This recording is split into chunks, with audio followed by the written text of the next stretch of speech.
What's up, T3? What's up, security people? I like that. Shout out to John Lancaster. He knows how to get a Christmas present.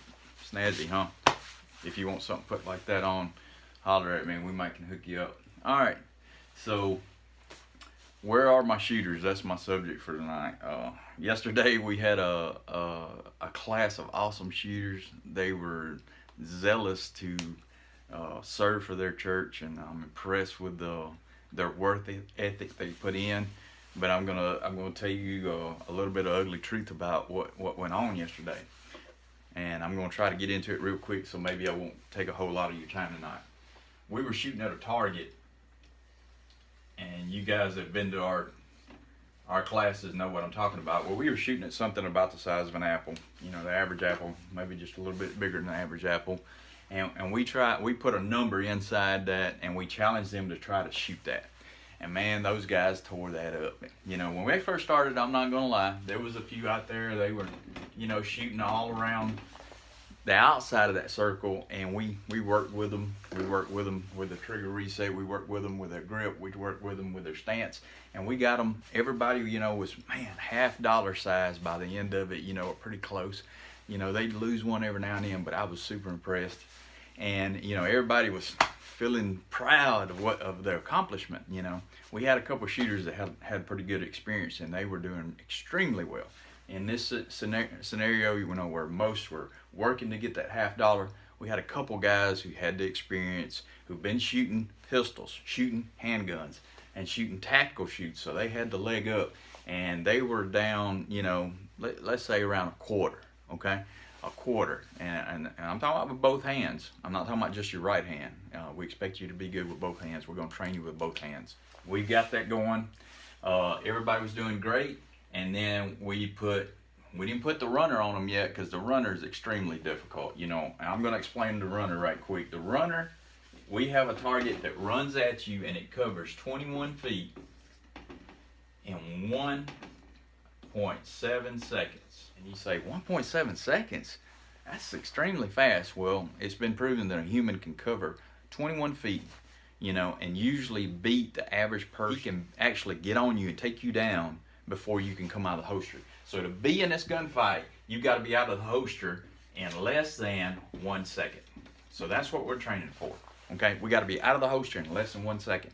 But on top of all that, now you've got a moving target that's moving towards you, or laterally, and you're moving, and then it makes it a lot harder to shoot. So to show them the reality, to show them, even though I didn't want to pop their bubble just yet, because they did so good on the cardboard target that was sitting still, and they were sitting still, they did great. We started doing moving shoots, and they did good. They did good, but their groups got to about 6-8 inches.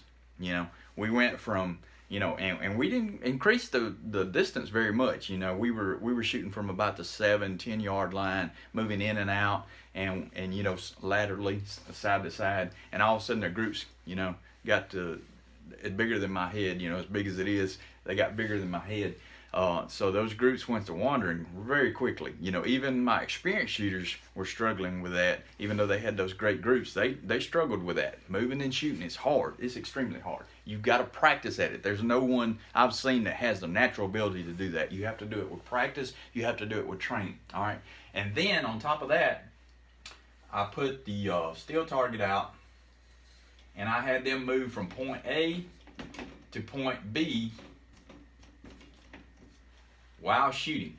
Okay, when they went from A to B while shooting, the ones that were doing great, and I'm talking about 100%, accuracy inside that apple-sized group, all of a sudden, they went to about 20%. Now that's just them moving, the target being still. They went to 20% that quick. Now, my shooters that were good, and they had been training this kind of stuff, they were still doing their 100% pretty much. I'll give them 80%, 80, 90%. They did have some misses, but I'm still proud of them. They did good. But think about that. They had misses. These guys that were really, really good had misses. That means there's 1 or 2 shots that went wild. Can you have that in the church? No, you cannot. All right? And then I had them shoot the hostage shot, where they were shooting a 6-inch plate on the side of this while they were standing perfectly still, and the bad guy was standing perfectly still, if you will. And some of those people never hit that target. And we're talking about, you know, not a long distance, but I'm going to say, you know, around 10 yards, you know, maybe a little further. But 10 yards, they could not hit that hostage target. Now, a lot of them did, and most everybody did. But I'm just saying, on command, the first shot, make that hostage target. No doubt about it. Make it quick. Make it within the specs of being in the gunfight. 1.7 seconds. You know, let's say less than 3 seconds. You need to be in that gunfight. You need to be making that hostage shot. Okay? If you can't, then you got a lot more work to do. You got a lot more training to do. Okay? And then we had the poppers. And the poppers, what they teach is they are a coffin size. And if you hit them down here, they won't drop. If you hit them on the edge, sometimes they won't drop. But if you get a good center hit where you should be shooting, they would drop. So some people, bam, bam, bam, they drop all 3 of my poppers. It was no big deal because they were shooting center. Some people were hitting the edge or hitting low or hitting high, and they weren't getting the poppers. So that's what that steel can teach you. If you don't have the specialized equipment to let you train, maybe you need to come to T3 and let us train you. Once you become an alumni, you have access to our facility. That's something that was very apparent yesterday. You know, we were doing great on cardboard. As we transitioned to us moving, it went way down. Now, we hadn't even got to really letting the bad guy move. And most of those guys that were just starting out, they literally went from 100% to 20%. Now, where's my shooters? Where are my shooters? And you're thinking, oh, I'm not naturally able to shoot. You know what? I don't want that guy that can naturally shoot, that doesn't take much work to get there. I want the guy that's willing to put in the work to become one of the shooters. Because the guy that will come to practice, the guy that will humble himself and allow to be trained, the guy that truly wants to serve the Lord, truly wants to serve in this capacity. Maybe they can't serve any other way. Maybe they're not a good speaker. Maybe they don't have any other talents. But I guarantee you, if they have the work ethic, and they're going to have work ethic, they can become one of my shooters. Where's my shooters at? T3, come see us. Watch 6. There you go. Come on. All right, take the hostage shot. Get a good stance. There you go. There you go. Coffins. Nice. Oh, what do we do? Even FBI would call that a clue. Bye. Gun! Move. Move.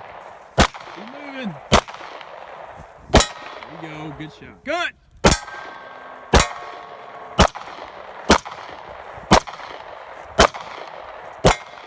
Yeah, got 2 on there. Nice!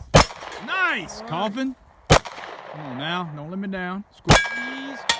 Left, left, left. Squeeze. Ah.